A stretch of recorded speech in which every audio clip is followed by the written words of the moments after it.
Heyo everybody, Haku here with the second part of our read-through for Magical Girl Raising Project, or Mahou Shoujo Ikusei Keikaku Limited, Chapter 11. So yeah, once we finish this out here, we're just going to have one chapter left. And then we're going to start the next arc. I'm both excited to start the next arc, but there's still a ton left to happen in this arc, so we're still like... It's not like the final chapter is going to be sort of this cool-down epilogue type of thing. There's still a ton that's gotta happen. So I'm really excited to continue reading just for this arc even. I'm excited to make my updated favorite characters video to see how characters from this arc do, because I feel like a lot of them haven't left as much of an impression on me, I think, as characters from the past two arcs, but there are some that do stand out from the others. So it'll be interesting that if I sit down and think about it, how will I rank the characters from this arc in comparison to characters from other arcs? So an updated favorite characters video would be nice. Plus, I think for an updated favorite characters video, I would like to throw in Fav, Fall, and Toko this time, because I didn't have Fav or Fall in the previous one, but I think I want to put Toko in this one. If I'm going to do that, I gotta put in Fav and Fall too. I did put in Keek in the last one though, I think. So it's going to be a little bit different when we do that in a few weeks. But where we last left off, we have a lot of stuff going on behind the scenes. We have basically Pithy on her own, basically Pukin on her own. The evil group, which is Toko, Tot Pop, and Toko, Rainbow, and Posteri. And then we have everybody else who's kind of back together, and they are the good guy group. They're not really back together, but they've at least had a phone call to communicate with each other. But it's kind of like 3 in one place, 4 in another. And also behind the scenes we have some people influencing what's going on. It seems like the real brains behind the things that are going on currently, there's only really Wedden. Wedden's the only really independent brain, I think, that's kind of leading a group without somebody behind her leading her. Because we have the evil group with, well, starting off, Pukin's kind of on her own right now, and with the rebel side of things, we have whoever the sponsor for Top Pop was has now contacted Pithy to help her out. Then with the evil group, I don't want to necessarily say criminal group, because Rainbow's boss could actually be just somebody in the political hierarchy of the Land of Magic using Rainbow to kill her opponents or whatever. So there's always a possibility that they aren't necessarily criminals. Well, I mean, they are still criminals, but they might be sort of secret criminals, white-collar criminals, criminals that people don't know are criminals. Then we have the good guy group, who has kind of flair using nanako-san to manipulate her group, but that's more in a passive light. But either way, we'll see what happens with the future. We're starting off on page 25 with nanako-san 3 hours and 58 minutes 58 minutes remaining. So we got 4 hours left, and let's see what these last 4 hours have to hold. We have 11 characters still, not counting Toko, but we have 11 of the 16 magical girls still alive, I think. So this could be an arc, like I said. Don't want to jinx it, but this could be an arc where we have a lot of characters survive in order to show up in future arcs. This could just be like an introduction arc for them and their stories. So we got nanako-san here. She touched the top of her head as she felt like her hair had been messed up, and touched cloth. It was different than the feeling of having a hat. The remains of a scarf were sticking out of her hair. The scarf borrowed from Ripple had already been torn. She can't return it anymore. Nanako-san absent-mindedly listened to everyone arguing seriously. Mana had lost Hana, yet seemed rather calm. She didn't look like someone who was honored to capture a criminal. She only wanted to let these middle school victims escape, even if it'll take time, and irrespective of herself, her thoughts inclined on a calling for support. Until yesterday, they were only ordinary middle schoolers, but they were still talking as magical girls in high spirits. Middle school girls who had their friend die in front of them, the language teacher whose father was killed, Toko deceived them. One of their friends betrayed them. Girls who have been captured by the prisoners and could have been killed were here too. These conditions alone could have crushed them, yet they're here discussing, what about this, or could this work? This wasn't just for themselves. They're doing this for everyone. Hana was killed. Her chest was stabbed. Even if she didn't use her goggles, it was obvious that she was at her limit, yet before she fell, she kept on fighting. Malpam helped Hana escape and was killed. If she only thought of herself, she wouldn't have been the kind of person to take Hana to safety. She was acting for the benefit of others and was killed. She placed the ripped ends of the scarf into the palms of her hands and tightly gripped it. Ripple was also killed. Nanako-san was alive. All this time she'd been diligently obeying her boss's orders. She kept important information inside of her, being silent and not telling anyone. It was because her boss had told her so. Why was she following her boss? She sold her own soul for cash. Work was always like that. Nanako-san had no way to oppose. Nanako-san gripped the ripped ends of the muffler stronger. Messages came one by one to her goggles. The rumors of the Foreign Affairs Division going berserk has reached the other divisions. They've already prepared the WMD. There are rumors that it'll be used while the barrier is still up. If Funny Trick says she can get you out of there, take her offer. There's nothing you can do there. You're in charge of human resources, not a fighter, an investigator, nor an assassin. No one will blame a non-combatant for escaping. There's an emergency meeting happening now. I'll be unable to reply for the time being. I'm going to confirm if the usage of the WMD is the truth at the meeting. If it is, I'll do everything I can to stop it, but I can't guarantee this. That's why escaping is top priority. Nanako-san can escape using Funny Trick's magical skill. The Foreign Affairs Division's going to use a WMD. What will happen to B City? There won't be any trace left. In order to kill the assassin, the Land of Magic would be willing to destroy a city. They'll rewrite people's memories using magic, claiming that it was a disaster. That will definitely become fact. That was how the Land of Magic worked. If Nanako-san stayed silent, nobody would know. Nobody would blame her. She could see the cityscape in one sweep from the observatory. It was only part of B-City, but it was far too wide to fit Nanako-san's field of view. This countryside's full of people, isn't it? Thought Nanako-san. Even today, there would be an old fisherman setting up his fishing line in a pond. Or would there be an old fisherman setting up his fishing line in a pond? What will be today's catch? She went to the beauty salon. Were there so many complicated alleyways because it was a castle town? There were a lot of shops that had their shutters closed in the shopping district. The parking lot of the pachinko store in front of the station was unlawfully wide. The street lights that were still broken, the asphalt that was still cracked, guardrails that were still curved. The city was only filled with lonely and gloomy memories, yet all of them would be destroyed. Her boss's orders to escape were surely not wrong. She's not even a combat magical girl. The mage Mana, the human resources magical girl Nanako-san, 4 newcomers who just became magical girls. No matter how they fight, they can't win. Escape from the city, then watch as it dies. Nanako-san gripped the ripped part of the scarf firmly, placing her fist on her forehead. What should she do? Everything would be fine if she just acted like how she was ordered and not thought about this. If she defied her boss, she wouldn't be a salaryman anymore. She'll be thrown out into the world without any more pay or magic. If she followed her instructions, nobody would blame Nanako-san and she can continue living in a friendly place. The cloth hit her cheeks. The ripped part was waving in the wind. When has she started living like this? Why did she think about keeping quiet and letting many people die in order to gain immediate pay? These kinds of people weren't magical girls, nor were they salarymen. They were merely rotten wastes.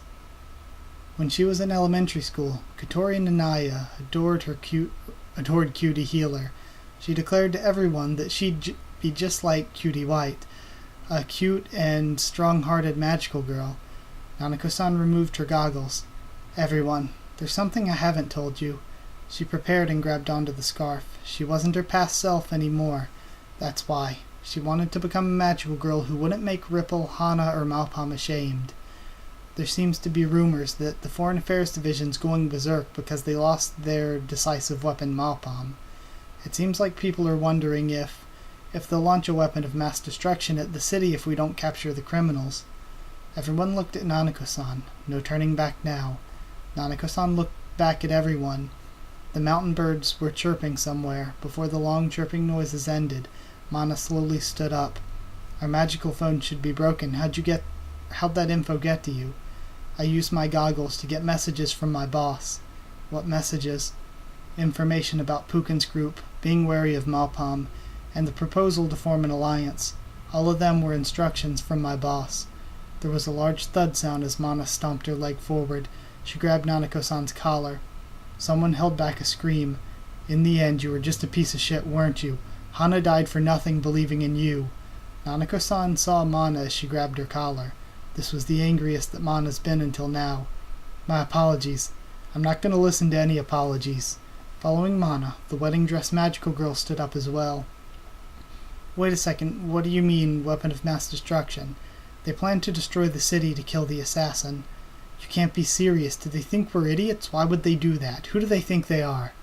Funny Trick's face looked like she was crying or laughing, but when she muttered, I don't understand, and held her head, Nanako-san knew it was a crying expression. Kurukuru Hime was so stunned that she turned pale. Wedden shouted, This is the land of magic, right? Dreams and fantasy, right? Are you people stupid? How come everyone has to be destroyed because something went wrong? How could you ever convince the people involved about it? Aren't you magical girls? Aren't you supposed to be kinder and cuter than anyone? Are you all just good for nothing? Pukin and Frederica were from the land of magic too. I wish I'd never been a magical girl fan. I wish I'd never seen any other anime or manga. They're nothing but lies. All of them. Nothing but scum, aren't they? Wedden cried in the middle of her words, frowning as her body trembled. The agitated Mana also bit her lip in sorrow. Nanako-san held on tightly to the ripped scarf. Mana slowly took her hands off of Nanako-san's collar. You're right. We're nothing but scum. Me and you, cooperating with other divisions. I have a feeling that we're only acting for the benefit of these divisions alone and nothing else. If they wanted to do their political infighting, they'd just do it without asking.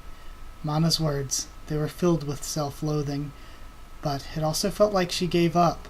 She was saying that she made a fool of herself by trusting Nanako-san. This was worse than shouting. I was wondering how you got all this unusual info, but it looks like you had something like this all along. I'm sorry. I told you, stop apologizing. I hate that you kept silent all this time, but we didn't have any disadvantages because of it. Actually, part of it was helpful. We're even now. Okay? But don't get in my way anymore. This is my job alone now. Nanako-san, take the middle schoolers out of the city. I'll eliminate the rogues. What are you saying? She thought as she looked back at her. Mana looked straight back at her. Her eyes were already full of resolve. She was serious, even though things wouldn't be as easy as that. You're about to do the impossible. There's no time left. Even if I call for backup, there's no telling if they'll make it in time before the barrier breaks. I'm going to cooperate with Frederica. We'll get everyone, including Funny Trick, outside the barrier. After that, we'll draw out the rest, and the two of us will We'll get everyone, including Funny Trick, outside the barrier. After that, we'll draw out the rest, and the two of us will figure out something, even if I get backstabbed. Okay, so that was the best section in the entire novel so far. Like, that was powerful character change and work for Nanako-san standing up for herself and having her speech, for Wedden and her beliefs with magical girls, for Mana and her realizing she'd been betrayed and deciding that even if it means working with Pithy, I'm going to get everyone out of here and take out the assassins by myself. And even the reactions were so good from Wedden and Kurukuru Hime and Funny Trick. So yeah, that was the best section, the entire thing so far. But either way, we're at page 30 now with Pithy Frederica and at the same time remaining. Let me get some water.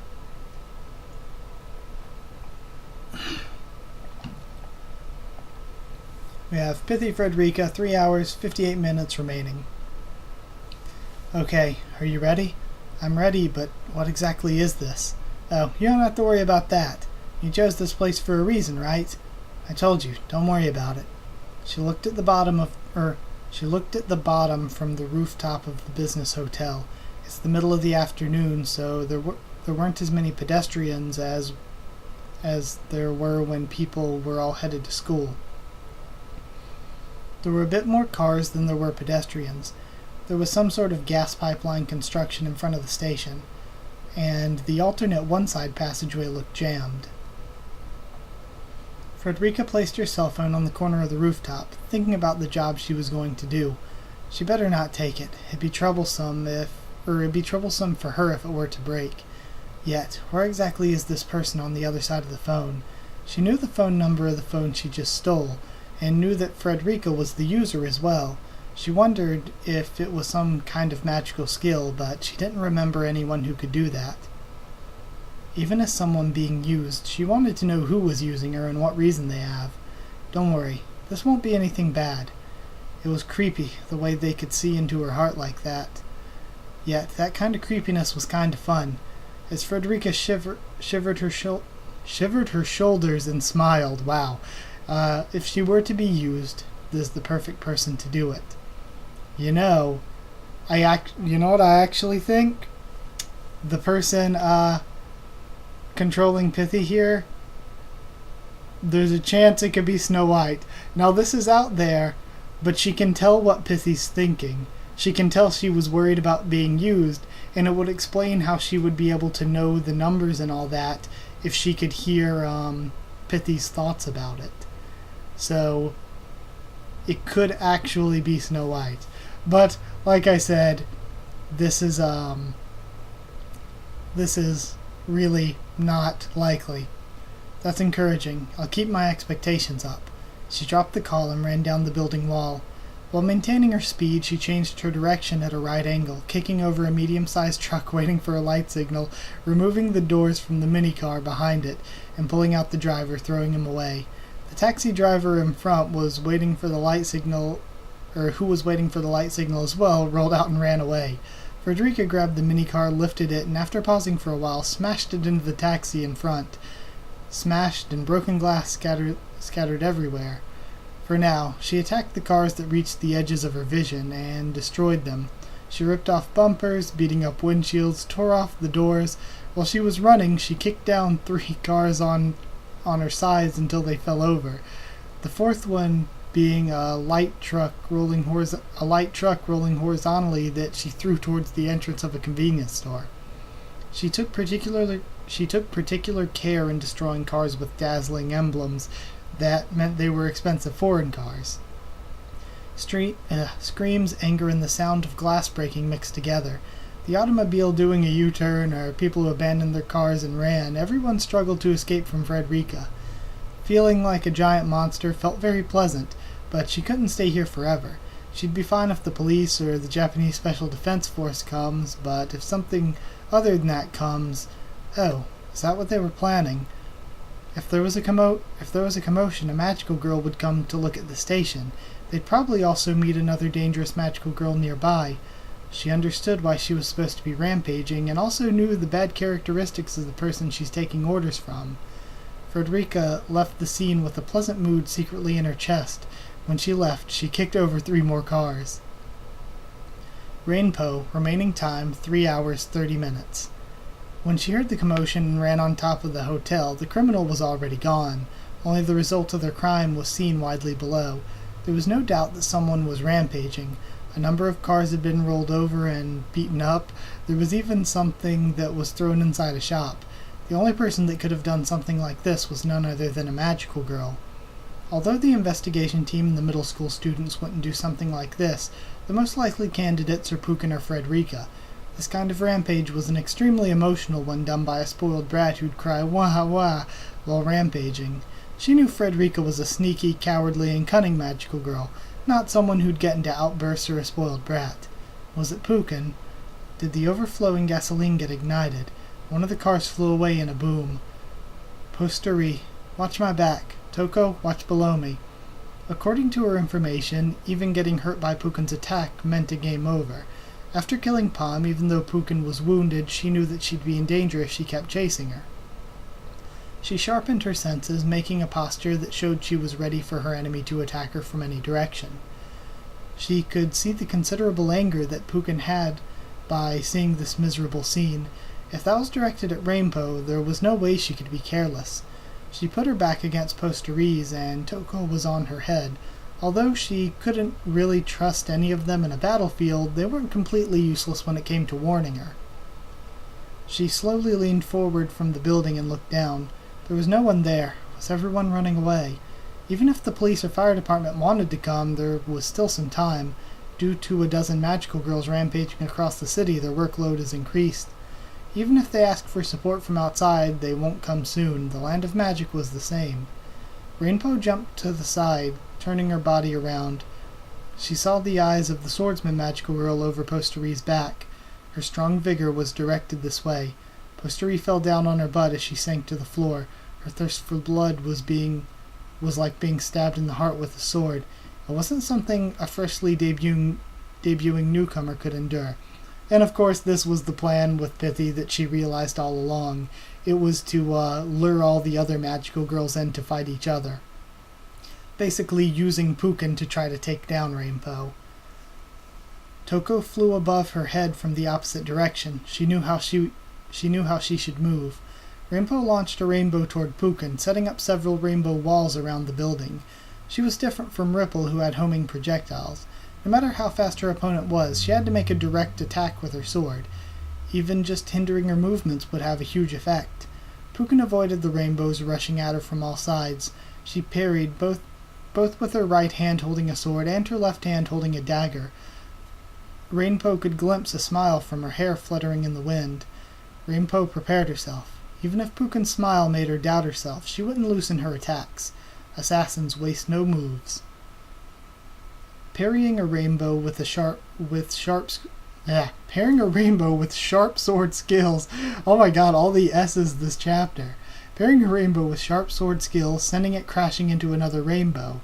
Kicking away the rainbow that stretched from the bottom, she flipped in the air once and jumped off the rooftop's fence, disappearing. The discomfort she felt when she saw that smile, it was accompanying the rough feeling she was having. There were a lot of reasons why she should follow her feelings instead of her thoughts. Pukin had a reason to cause commotion, but was it to lure out Rainbow? She won't be careless. She's decided not to be careless. No matter what happens, she can't be careless. She told herself this, grabbing the nape of Posterie's neck and forcing her to stand up. To Rainbow, Pukin, who was a close combat fighter, wasn't a bad matchup. No matter how agile her opponent was or how sharp the tip of the sword is, she could make them not approach her. But even Pukin should know that. If she knew that and she still lured her out, she might have set up a trap. For example, Frederica. She still hasn't shown herself. But she might be aiming for a pincer attack alongside Pukin. She even thought of them planting a bomb at the hotel, exploding it when the right timing came. She might taunt her opponents as much as she can, but she won't really underestimate them. She held the trembling Posterie by her side, jumping off from the hotel rooftop to the preschool building. Running over a rainbow, she stretched a rainbow thinner than a micron unit around her to keep watch for attacks. In an emergency, she'd signal Posterie, but she'd make the entrance mat in her pocket fly, then she'd grab onto it and escape. But if she couldn't, she'd rather settle it here than escape. Not just for the special bonus, but if she didn't beat Pukin or Frederica, there was no one left she could transcend. She turned all of her senses to detecting attacks. She kept vigilance in order to be able to compete with anything from anywhere. Hearing Toko's screams from the sky, she lost her thread of concentration. When she looked up, she saw Toko being attacked by a black flock, crows pecking with their beaks, clawing with their nails. Toko was screaming and running away. She could use her rainbows to scare them away, but she hesitated since she could hurt Toko as well. A figure dived straight into the gap in the flock, scooping up Toko and standing on the edge of the rooftop. When you face a ranged opponent, you put your fairy inside your chest. And if they don't use any ranged weapons, your fairy escapes to the skies. Reasonable, but easy to read. And of course she probably used her power to control the crows, maybe? Pukin looked down at Rainbow as she held Toko. Okay. Rainbow couldn't see her expression thanks to the backlight, but the condition of her voice made her know that she was smiling. She was speaking slowly, perhaps because she's considering Rainbow's understanding of English. You can control a flock of crows by controlling the leader of the herd. Simple, isn't it? Rainbow clicked her tongue in silence. She didn't say it out loud, nor did she show it in her face. On the contrary, she ridiculed Pukin. Converting every insult into English was harder than she thought. Pusuri was trembling as she was being held at her side. Okay? Her trembling actually caused Rainbow to calm down. What exactly are you going to do with her? The inhuman Pukin. If you wanted to take a hostage, you should have picked someone who had more meaning to me, right? Wait a minute, Rainbow, I'm your benefactor, right? Really, honestly, I think you're kinda annoying though, right? Stop it, stop acting so weird, I don't want to die yet, do whatever Pukin says. I don't think so, Toko. You didn't even need to say anything like, don't worry about me, just beat the enemy, or, oh, you didn't even say something like, don't worry about me, just beat the enemy, or something like that. She didn't want to abandon Toko. Toko also understood that. Pukin swung her sword in her right hand, placing it in Toko's abdomen, and had a fun-looking smile. Haha, isn't this wonderful? I'm tired of seeing people who couldn't bear the torture and sold out their friends, but this is the first time I've seen such a beautiful friendship. Pukin was strangely laughing from the bottom of her heart while holding her belly. She was seriously laughing, which means she did have some carelessness about all this. Toko argued loudly to Rainbow.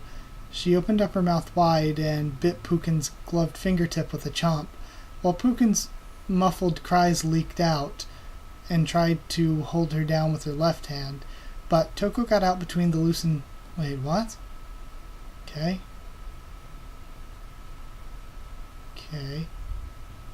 She swung her sword in her right hand, placing it in Toko's abdomen, and had a fun-looking smile. Okay, I thought that meant she stabbed her, but I guess it didn't. Either way. Okay. Well, Pukin's muffled cries leaked out and tried to hold her down with her left hand, but Toko got out between the loosened finger gaps, gripping her. She flew at full speed toward Rainbow. Pukin swung her sword, but because either she was in pain or in a hurry, her movements were dull. Man, this makes Pukin seem kinda lame, though, that even a fairy could hurt her. Rainbow launched rainbows to parry the sword and covered Toko, and also shot out follow-up rainbows as well. Pukin, on the rooftop of the hotel building, rolled to a spot where Rainbow couldn't see her. If she wanted to finish her off, now's the time. Rainbow ran up the rainbow and joined up with Toko halfway. She put Toko inside her chest. Being attacked by that flock of crows must feel like a horror game, doesn't it? I'm never doing that again. Toko was in her chest, and she held Posteri on her side. Rainbow ran atop the rainbow and returned to the hotel roof. Pukin was standing on the opposite handrail. Was she going to jump off and escape again? She won't let her escape this time. She released rainbows into the sky to capture Pukin's movements. Rainbow created further rainbows, but then she felt a small pain in her chest and stopped moving. It was a tiny pain that pounded hard like being stabbed with a needle. Oh! She must have cut Toko and had Toko now to kill Rainbow. A tiny pain that pounded hard like being stabbed with a needle. She looked down at her chest. Toko should be in there, yet there was a left hand instead. Oh! No, is this Frederica? She looked down at her chest. Toko should be there, yet there was a left hand instead. A left hand.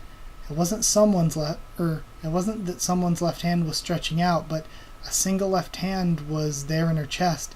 It wasn't cut off. There was no blood, nor was it cold. It was warm with heat. On the contrary, it was squirming around trying to move, so she grabbed it and hit it. Was it Frederica? Toko told her about Frederica's magical skill. Without delay, Rainbow dispatched a rainbow and sliced the hand into 2 pieces. Blood splashed, and she stepped over the twitching left hand. She heard that if she entered her hand into her crystal ball, Frederica could intervene with whatever location was displayed on her crystal ball. Which means she probably stole Toko. It was as if she didn't sense anything, and after that, Toko was gone and the left hand was there. Trying to warn her, she looked towards Posteri's direction. Rainbow prepared, ready to launch a rainbow. There was no Posteri. The one standing there wasn't Posteri, it was the sword-wielding Pukin. She erected rainbow walls and launched rainbows from all sides. They were in her sword's distance, but why did Pukin keep standing, neither dodging nor avoiding the rainbows, and letting them hit her? She was slashed and torn into shreds and fell over. A sense of confusion came before joy or exhilaration. Pukin was behind Rainbow, yet when that came to mind, why didn't she try to kill Rainbow? Why didn't she attack her? She just stood there and waited until Rainbow noticed her. After she noticed her, she didn't even move, and she just died like that. Okay, it's weird, and this totally probably isn't what happened, but if Pukin somehow cut Rainbow somewhere in there, could she have made her hallucinate to think that Posteri looked like Pukin, and to make Toko look like the hand, and just tricked Rainbow into killing both of them? But either way. And where did Posteri disappear to? Rainbow concentrated her senses on her surroundings. She placed her hands on the roof. Vibrations, humidity and temperature, movements in the air, sound, she sensed everything. Toko was snatched by Frederica, but Posteri didn't move at all. Pukin did something, but then she had no reason to die here. Did someone other than Pukin or Frederica attack her? You wouldn't be careless to a hostage that escaped of her own power, would you? Pukin's voice reached her ears. When she turned around, she saw Pukin's body not moving on the ground. She'd been sliced up by rainbows. Her blood continued to flow. Your precious fairy. When I caught her, I've already scratched her and she became my ally. When she yelled at you, when she bit my finger, she followed my instructions to the letter. In order to strike a blow to you, who wouldn't let her guard down, I sent a spy inside your chest. I let the fairy hold a broken tip of my sword and utter my command. I had her stab you in the chest, and this time I have you under my powers and confused your cognition. Okay, so that is what happened, isn't it? Rainbow just killed Posteri and Toko, didn't she? She heard the proud voice of Pukin, yet Pukin was on the ground. She was dead.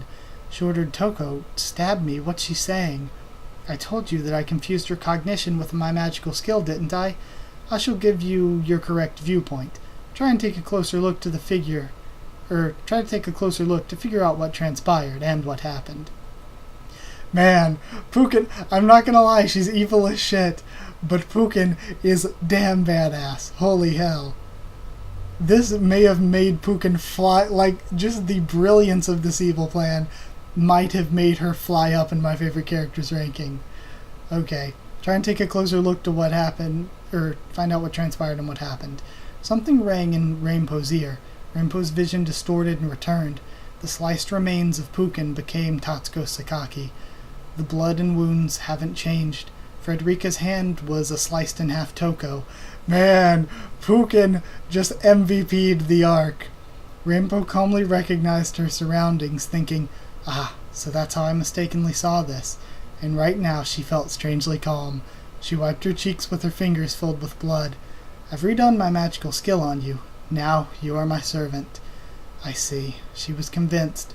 She should reasonably be calm. Pukin was leaning on an iron fence nearby. She didn't realize that either because of Pukin's powers. With a refreshing smile, Pukin scooped up Rainbow's bangs. Well then, my first order. Shred those two to pieces as much as you can. Rainbow released her rainbows. She didn't think about disobeying Pukin's orders. Obeying is quite obvious. She calmly produced her rainbows and pointed the cutting edges to Tatsuko and Toko. Rainbow thought of those two. Her head became clear. She finally understood what she thought of these two until now. Without Toko, she'd still be her sister's slave now. The selfish, egotistical rogue fairy had happily told her, you could take the world with your talent. She was here now because of Toko. She couldn't thank her enough to show her appreciation. She was the first person she could laugh and be happy together with. Posteri saved Rainbow, and Rainbow also wouldn't kill Posteri. Well, she did. Originally, she thought of her as an uncertain element that she had to kill before Malpam, yet somehow she couldn't do it. She convinced herself with the reason that she needed her as a hostage. She thought she should kill her, but she couldn't do anything. But everything was over. She used her rainbow. She cut up the 2 corpses. She'd shred them until Pukin was satisfied. Pukin smiled. Don't worry. Once this is over, I'll return you to your original self. Once you remember that you killed your friends, and once that takes over you, then I shall kill you. That's the first step of your forgiveness, servant. Man, Pukin just took out the main villain and became the main villain. Took out Postery, took out Toko, and basically now is going to kill Rainbow. But Rainbow could become enraged by the fact that she had to kill them and kill Pukin in response, or Pithy could get involved. So this was incredible, and it was all like part of Pithy and whoever was guiding her, their plans. But one thing about this, though, it kind of makes Postery one of my least favorite characters, because she took the bad turn of saying, I'm going to stick with my friend even if it means killing innocent people, but it kind of seemed like that would have led to a good turn, where because she decided to be okay with that because she wanted to defend her friend, at some point it seemed like she would have a big sacrifice to save Rainbow, or that she herself would kind of be something for Rainbow to turn good. And I mean, maybe that could happen if Rainbow kills Pukin here. Maybe she could turn good, but I highly doubt it. So yeah, this kind of makes Postery really lame and pretty shitty that she was willing to kill innocent people just because of Rainbow, when Rainbow has been sort of deceitful to her all along. So yeah, makes me not like Postery even more, and I get why everybody in the comments has been hating on Postery all arc so much. I get it. I get it now. So yeah, weird deaths for her and Toko. Toko getting taken out like this is pretty incredible. This is a really surprising half chapter. And that leaves us with 10 magical girls left. So who's left? We have the independent Pukin, the independent now Rainbow, and the independent nanako-san. And then the 7 good guys left would be Tepsukeme, Weden, Kurukuru Hime, Funny Trick. Are there less than 7 of them? Oh yeah, no, there's still Ripple, Nanako-san, because I'm assuming Ripple's still alive. Ripple, Nanako-san, and who else? Oh my god, Mana. I knew who it was, I was just forgetting the name. So yeah, we do have 7 good guys left, and then 3 independent bad guys. So we'll see where this goes in the future for the last chapter. But that was really, really, really good. So I hope you liked the video. Gosh, next chapter's really, really long, so I don't know if I'm going to have to split it into more than 2 parts, but I'm going to try to just do 2 parts. I think it's like 48 pages, so I can do 2 24-page parts, but that means each of those is probably going to be at least an hour, maybe more. So I don't know how I'm going to do this. It's going to be a lot. Yeah, I just looked at the page number to try to decide how I was going to plan recording it. So yeah, it's going to be a lot. But either way, that's it for this chapter. So if you did like the video, comment down there, tell me what you thought of this chapter, my thoughts and reaction. Subscribe for more Magical Girl Raising Project, much more on the channel. Follow on Twitter if you want. I can try to keep you updated there and stuff for the channel, or talk to you there if you want. And if you want a link to our Discord server to talk to me or more of us on Discord, just ask and I'll give you a link. That's it. Thank you once again for watching, and I'll see you all next time.